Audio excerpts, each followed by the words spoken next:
All right, so we're going to talk a little bit about adding a coach into Team Builder and also the permissions that we are able to allow or disallow. So obviously we'll go to Coach Tools, we're going to go to Manage Users, and on the left-hand side, we're going to click this Coaches tab over here. So the options to add a coach are similar to the ones when you add an athlete. You can add them in manually down here by hitting this plus sign.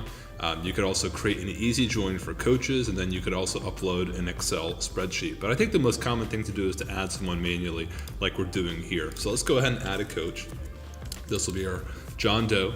And then when you type in their email, remember that this is going to send them a registration email. So tell them to check their inbox and accept that. All right, so we'll just say john@teambuilder.com. You can put in their phone number. You can create a password for the coach if you want to, but if you leave it blank, we will send them a random password, which could be a little bit easier. And then here we're going to get into the settings a little bit, okay? So if you have a strength coach and they need to have access to everything in regards to programming and so on, then you will give them access to their specific group and their specific calendars, okay? So if they need to have access to all groups, you can do that. If you need to give them access to selected groups, you can do that as well. So you just type in the groups that they need access to, and then they get that, okay?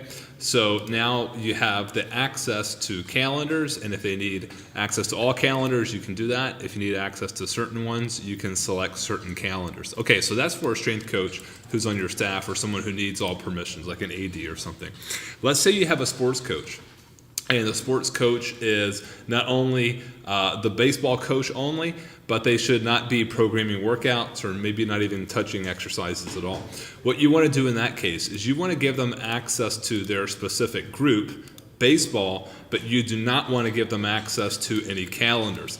Calendar access is what allows access to programming. If you want to turn that off, then you will disable access to everyone, okay? And then this little checkbox here says allow or disallow access to assigned athlete level calendars.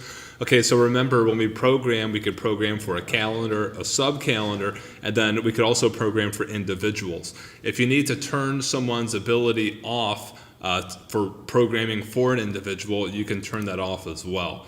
Okay, so that's those are your options there. And the baseball coach, if they're not programming for anyone or their team, you could turn off calendar access and also turn off individual calendar access, but allow them access to the baseball team. Now, the last couple of restrictions down here are pretty straightforward.